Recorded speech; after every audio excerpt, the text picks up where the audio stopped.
ready, baby? Yep. Okay. Y'all might not know, but I have pet rabbits. I have Bubby on my arm, and at home we have Lenny and Ace. After living with these creatures for 2 years, my heart is completely gone to them. The depth of their silent personality, the sweetness of having your forehead licked by a rodent, is something I could not fathom before. But now I cherish those soft moments on the floor, communing with my friends. Rabbits can be a joy to have as pets, but they can also be holy terrors if proper care is not given. The necessities of rabbit care include a safe indoor environment, the right food and water, grooming, and love. As a child, I had a pet rabbit for a short time to be kept in a hutch outside.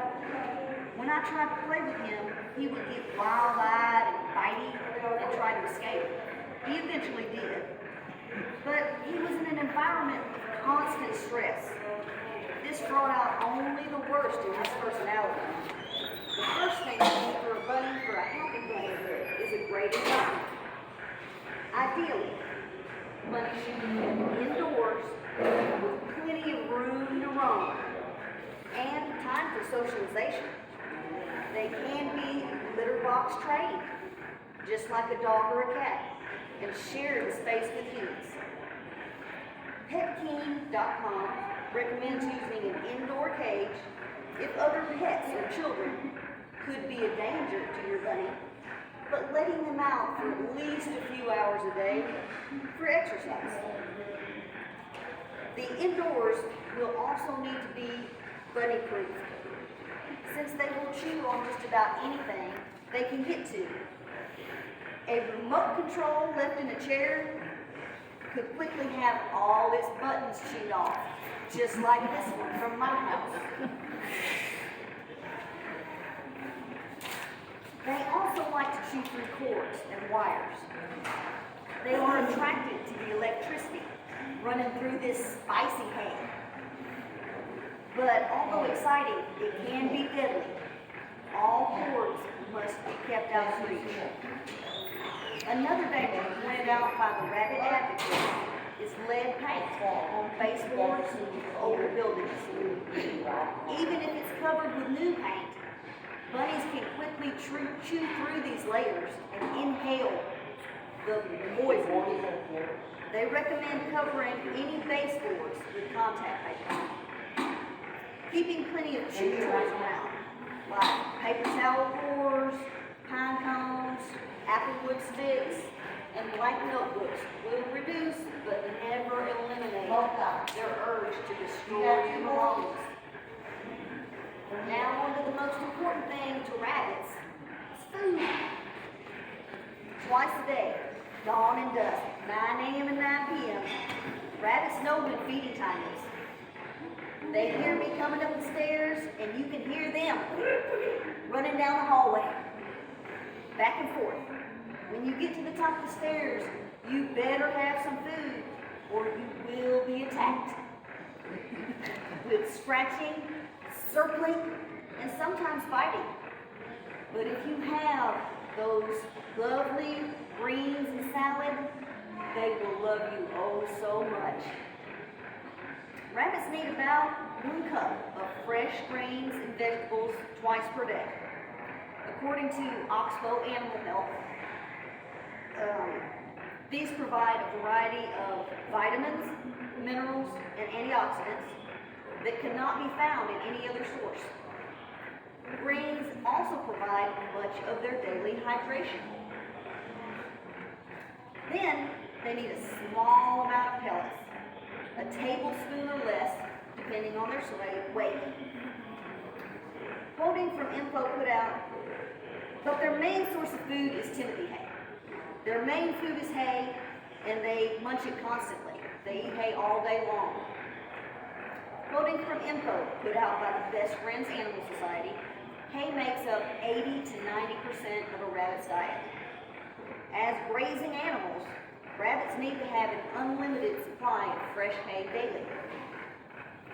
Contrary to popular belief, carrots are not a staple of the rabbit diet.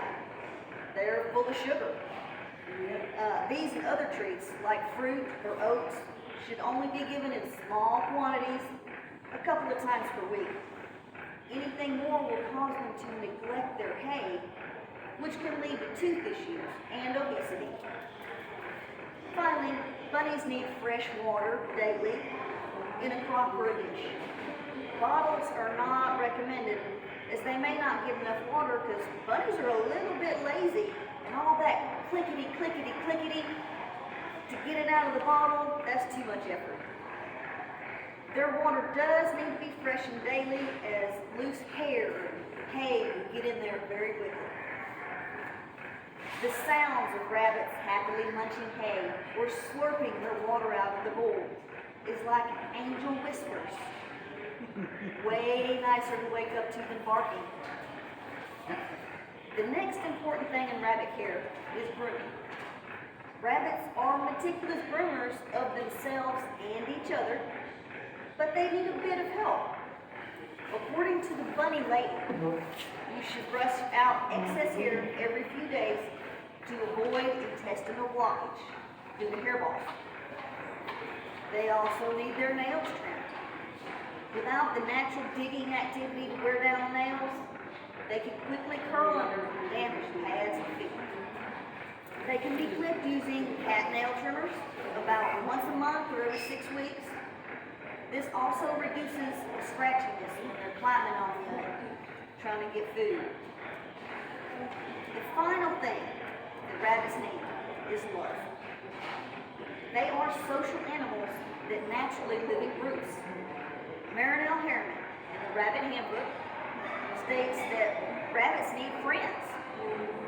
A lonely rabbit can become so depressed that it will give up the will to live. They form close bonds with people, but people get busy with things like words, puzzles. A rabbit companion is the perfect solution. They can live happily in bonded pairs or a larger group. This will fulfill their need for love if the human companion can't be around all the time. To many folks, rabbits are just something to eat or make a coat out of. But they're so much more than that. They have tons of personality in their silent little bodies. If you give them space to roam, plenty of hay with some greens and a little bit of pellets, if you groom them regular and give them lots and lots of love, rabbits can be a man's best friend. That's it, y'all. All right. Thank y'all so much. Really. I got the audience and you read a little bit.